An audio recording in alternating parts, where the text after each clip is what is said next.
We build our lives on a foundation we rarely inspect. We choose the materials for the walls, the color of the paint, the arrangement of the furniture. But the concrete slab upon which it all rests, that was often poured for us long ago in the unseen days of our youth. We trust it is solid. We assume it is level. Yet for so many of us, this foundation is riddled with invisible fractures, hairline cracks born from moments of financial shock and stress. And on this compromised ground, we try to build an empire of wealth, wondering why the walls keep shifting, why the windows never seem to close properly, and why, despite our best efforts, the entire structure feels perpetually unstable. This is the nature of financial trauma. It is not a line item on a budget or a percentage point in a portfolio. It is an invisible scar on the psyche, an emotional wound inflicted by past experiences with money that actively and silently sabotages our present and future prosperity. It is the ghost in our financial machine, pulling levers and pushing buttons we are not even aware of. What if the reason you can't seem to get ahead has nothing to do with your income, your intelligence, or your investment strategy? What if your greatest financial liability is a memory, a feeling, an old story you've been telling yourself for so long you've forgotten it's just a story? Today, we are not going to talk about interest rates or diversification in the way you might expect. We are going to turn our gaze inward.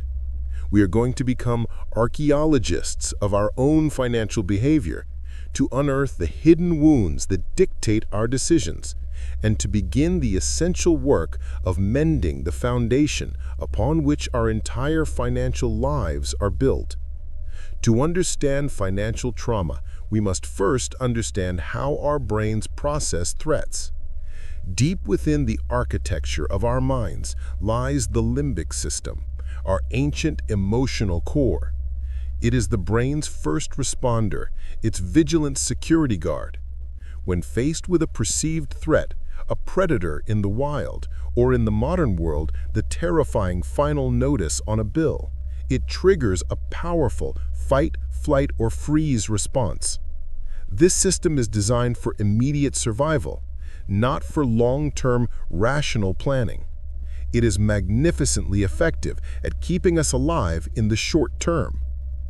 The problem is, this ancient security system doesn't differentiate well between a physical threat and a profound financial one. To a child watching their parents lose a home, to a young adult buried in unpayable debt, or to a family facing sudden unemployment, the threat feels existential. It is a danger to one's very survival and safety. The brain records this event not as a data point, but as a traumatic injury. It writes a piece of survival code. The world is unsafe. Resources are scarce. Trust no one. Money is a source of pain. This code doesn't just disappear when circumstances improve. It embeds itself in our subconscious, operating as the default software for all future financial decisions.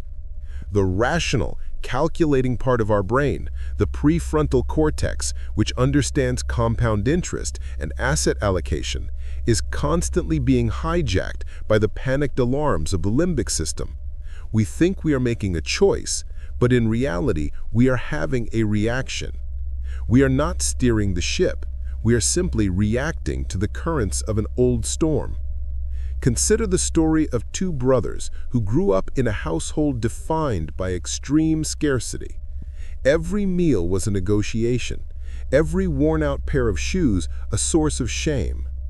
Their parents, though loving, fought constantly over money, the tension a permanent fixture in the air. Decades later, both brothers have achieved significant professional success. Yet their foundational trauma manifests in two completely opposite yet equally destructive ways. The older brother becomes a compulsive saver, a hoarder of capital. His bank accounts swell, but he lives as though he is still on the brink of poverty. He denies himself simple pleasures, delays necessary expenses, and feels a wave of pure panic at the thought of spending money on anything beyond bare necessities.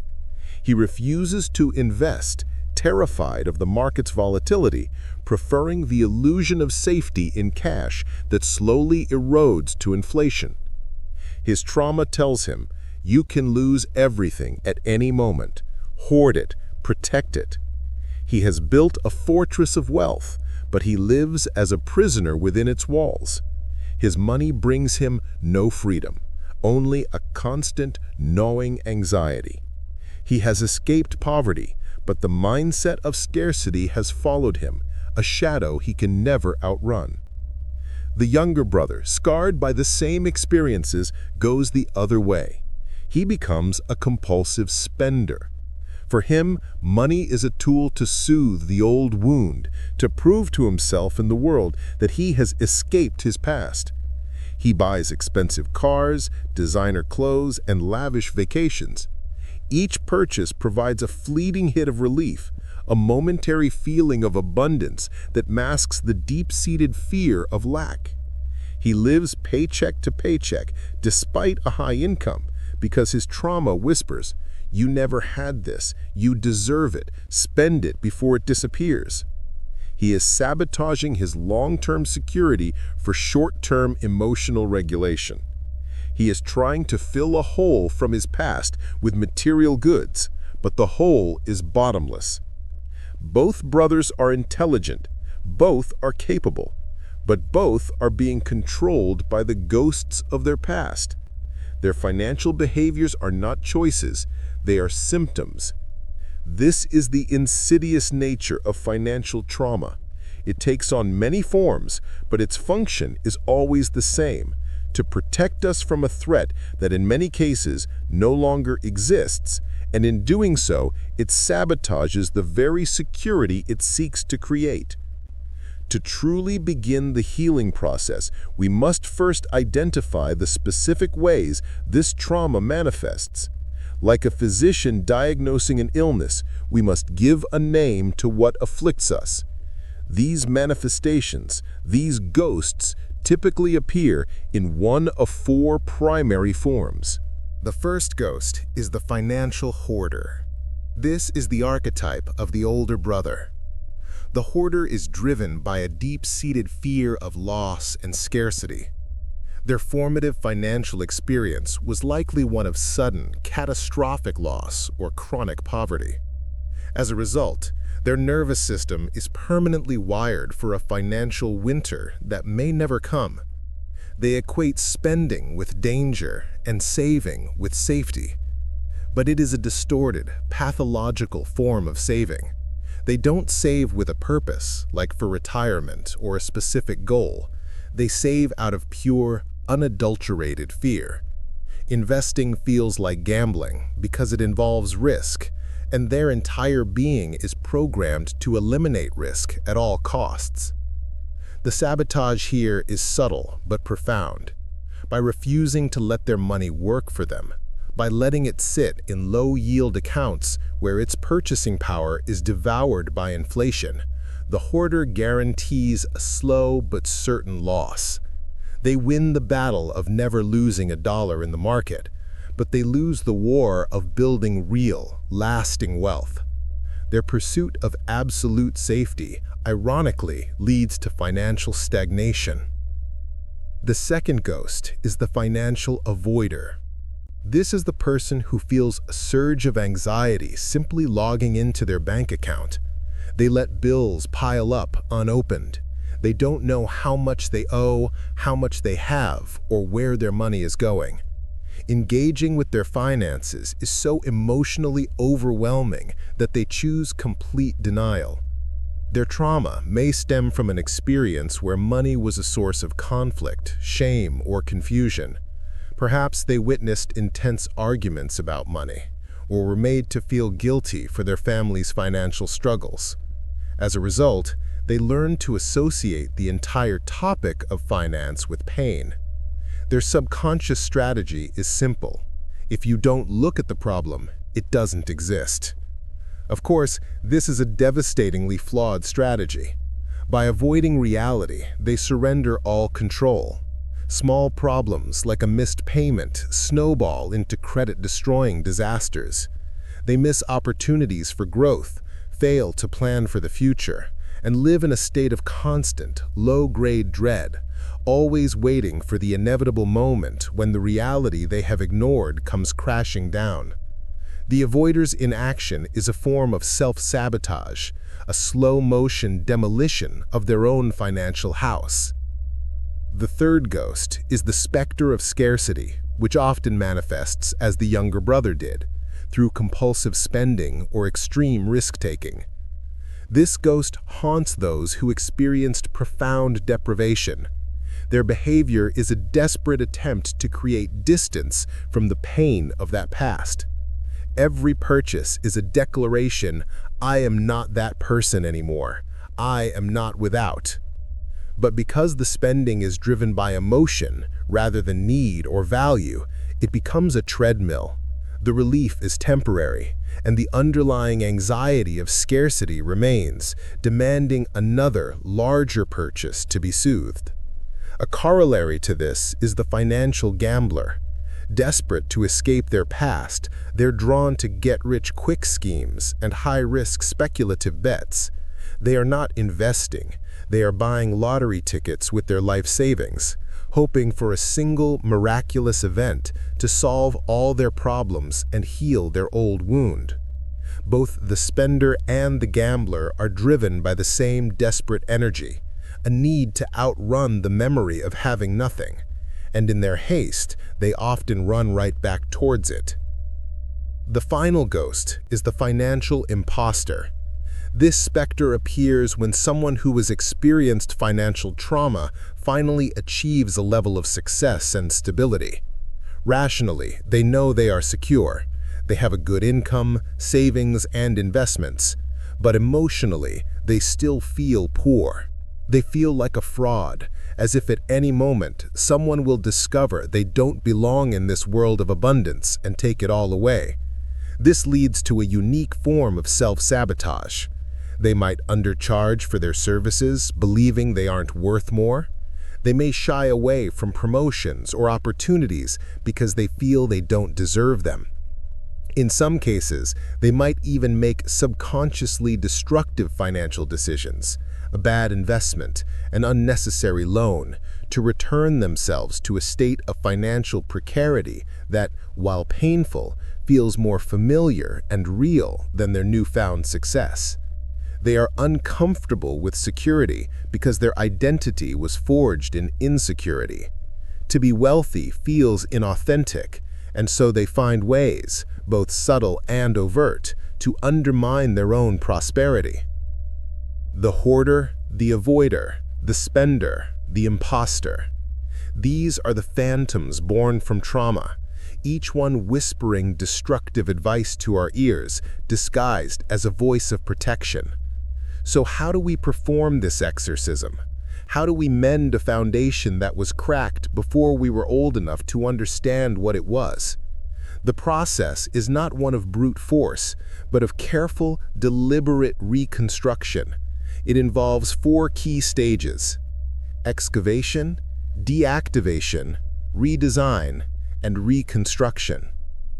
The first step is excavation. We must be willing to dig.